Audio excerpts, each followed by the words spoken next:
Pandora Papers yang memuat bocoran dokumen finansial dari 14 agen yang mengatur perusahaan cangkang di negara suaka pajak. Ternyata Erlangga terlacak memiliki Buckley Development Corporation dan Smart Property Holdings Limited. Kedua perusahaan itu terdaftar di British Virgin Islands, negara suaka pajak di kawasan Karibia.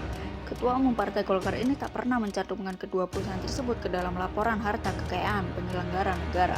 Selain Erlangga, Luhut Binsar Panjaitan tercatat memiliki perusahaan yang terdaftar di Republik Panama. Purnawirawan Jenderal itu menjabat Presiden Direktur dan tercatat hadir langsung dalam beberapa kali rapat perusahaan yang berlangsung selama 2007 sampai 2010. Menurut Direktur Jenderal Pajak Kementerian Keuangan Surya Utomo mengungkapkan bahwa perusahaan cangkang dapat dipakai untuk menghindari pajak dari bisnis yang sah.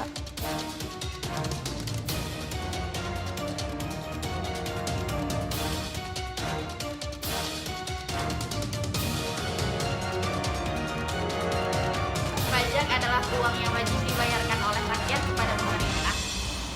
Menurutku, pajak itu salah satu pendapatan paling besar yang dimiliki oleh negara yang didapatkan dari masyarakatnya sendiri. Dan masyarakat tuh wajib membayar pajak sebagai warga negara tersebut.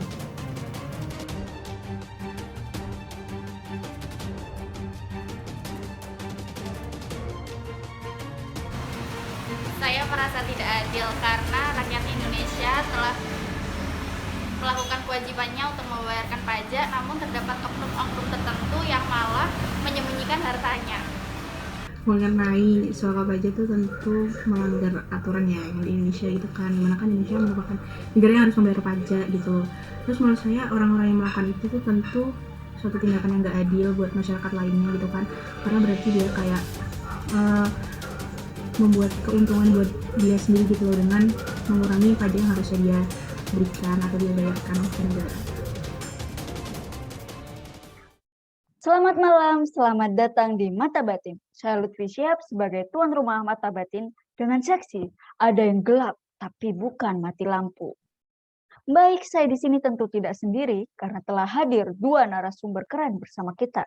Yang pertama yaitu Ibu Riza Irawan selaku staf bidang pengawasan dan penagihan Direktorat Jenderal Pajak. Selamat malam, Mbak Lulu. Iya, selamat malam Ibu Riza. Selamat datang di Mata Batin. Bagaimana kabarnya, Bu? Alhamdulillah sehat. Kalau kabarnya Mbak Lulu sendiri gimana? Alhamdulillah baik juga. Nah, kalau begitu kita lanjut ke narasumber keren salah satu mahasiswa aktif, yaitu Mas Farel Falavi yang sekarang menjabat sebagai Presiden Badan Eksekutif Mahasiswa Universitas Erlangga. Selamat malam Mas Farel, gimana kabarnya? Selamat malam Mbak Lutfi, baik-baik saja di sini. Surabaya aman kah? Ya kalau terbilang sih protokol kesehatannya sudah kendor dan tidak seperti di awal pandemi. Hati-hati ya Mas, ya mungkin kita bisa mulai lagi untuk meningkatkan penerapan protokol kesehatan yang ada ya. Nah, jadi menurut Anda berdua, bagaimana bisa yang seseorang itu dulunya menjabat di perusahaan di negara suaka pajak guna menghindari pajak dari bisnis yang sah, saat ini justru menjadi pejabat negara?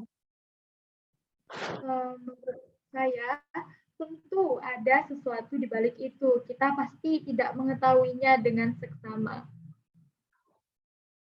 Kalau menurut Mas Farel, bagaimana ya Mas? Kalau menurut saya sih jelas di dalamnya terbilang ada permainan politik ya. Yang seperti kita tahu ya Mbak ya, kalau terdapat barang pasti di dalamnya juga ada uang. Kita bisa positive thinking aja sih ya. Mungkin memang barangkali kinerjanya sebagus itu sampai-sampai pernah menjabat di hampir segala bidang di pemerintahan. Wah, lalu menurut Anda, bagaimana pendapat Anda sekalian mengenai penggelapan pajak, terutama yang dilakukan oleh para pebisnis besar? Tentu sangat merugikan kita. Karena jika dilihat dari sisi sekarang bahwasannya ada penggelapan pajak yang terjadi di negeri ini yang berakibatkan pada penerimaan negara.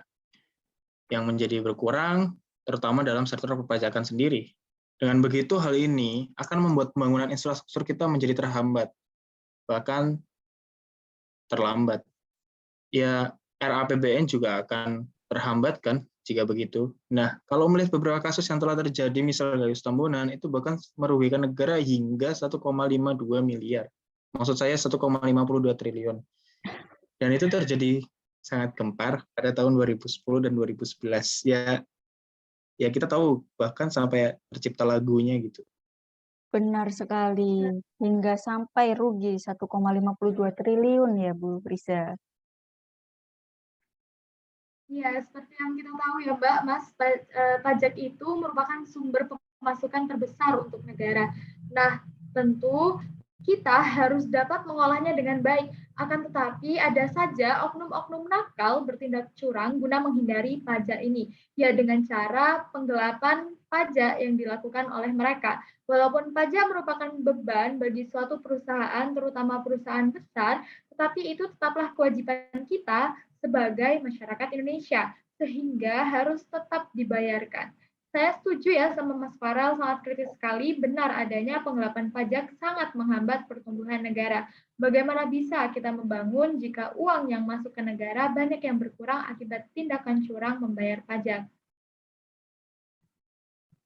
Nah, benar banget tuh. Mereka mengambil sumber daya yang dimiliki oleh Indonesia. Akan tapi tidak ada keinginan untuk membayar. Ya, kalau dilihat-lihat sangat rakus. Betul sekali, padahal seharusnya pajak itu bisa digunakan oleh negara untuk membangun infrastruktur di berbagai daerah, terutama daerah 3T yang saat ini sangat-sangat krisis.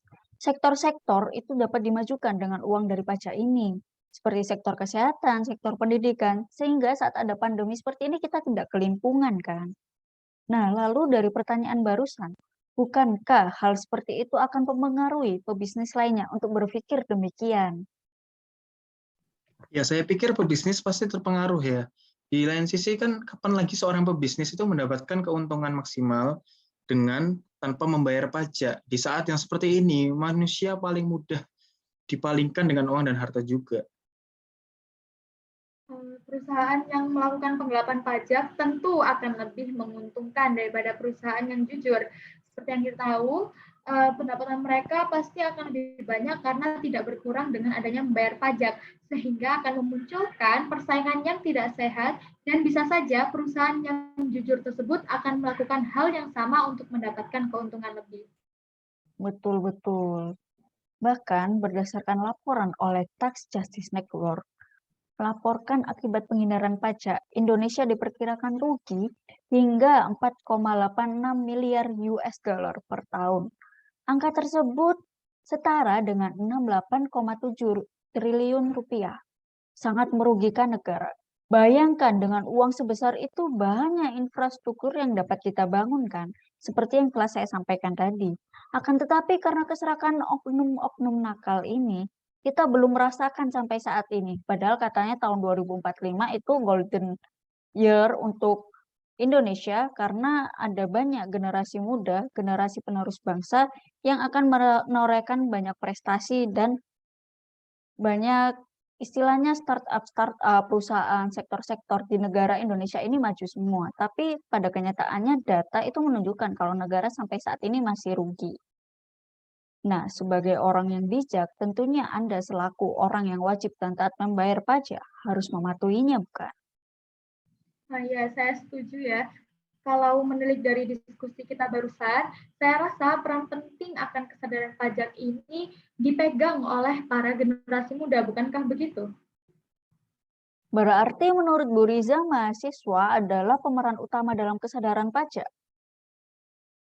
Tentu, kalian para generasi muda sudah seharusnya menanamkan nilai-nilai kesadaran akan membayar pajak. Sangat penting untuk menanamkan nilai ini sedini mungkin agar tertanam kuat dan mengakar dalam jati diri kalian pada saat dewasa nanti. Kalau menurut Mas Farel bagaimana? Apakah setuju dengan pendapat dari Bu Riza barusan? Ya tentu saya akan setuju, tapi di sisi lain saya ingin memperjelas sedikit saja. Kesadaran pajak itu kewajiban yang diwajibkan untuk seluruh masyarakat Indonesia. kita harus sadar bahwa jika melakukannya maka kita mengamalkannya dengan mentaati peraturan yang telah dibuat. Nah, tentu peran sebesar itu tidak dapat dibawa oleh para generasi muda tersendiri, juga perlu dibimbing oleh guru maupun orang tua dalam proses penanaman nilai kesadaran tersebut.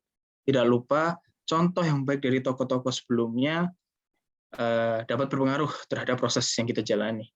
Jangan sampai karena terlalu banyaknya berita penggelapan pajak, kita sebagai generasi muda malah terpicu untuk melakukan hal yang sama. Dengan begitu, generasi muda akan terbilang mengikuti arahan dan mentaati aturan yang ada. Jadi Mas Farel ini setuju dengan pendapat Bu Risa, bukan? Iya, jika dikatakan setuju, saya akan menjawab setuju, tetapi masih dengan ketentuan yang telah saya ucapkan sebelumnya. Wah, baik. Menarik sekali ya diskusi kita malam ini. Terima kasih Bu Risa dan juga Mas Farel, tapi sayang sekali karena kita hanya dapat sampai sini saja. Terima kasih juga untuk pemirsa yang telah menaruh perhatian terhadap mata batin. Selamat malam, terima kasih atas semua kru yang juga membantu prosesi untuk talk show ini. Sampai jumpa di mata batin yang selanjutnya. Selamat malam semuanya.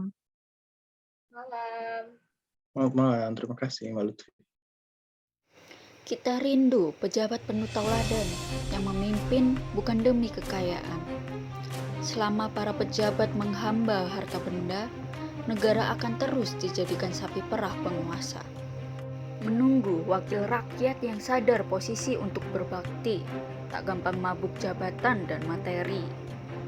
Menteri memang jabatan politis, tapi bukan berarti harus dijalankan secara nepotis. Kebenaran dan kepastian mengapung di antara uang dan kuasa yang mengepung. Inilah kisah yang merusak negeri, terbongkar lewat catatan akuntansi. Anak muda, mari kita ubah orientasi tak terjebak gaya hidup menumpuk materi. Hidup jujur sederhana, menolak jalan instan, menghalalkan segala cara.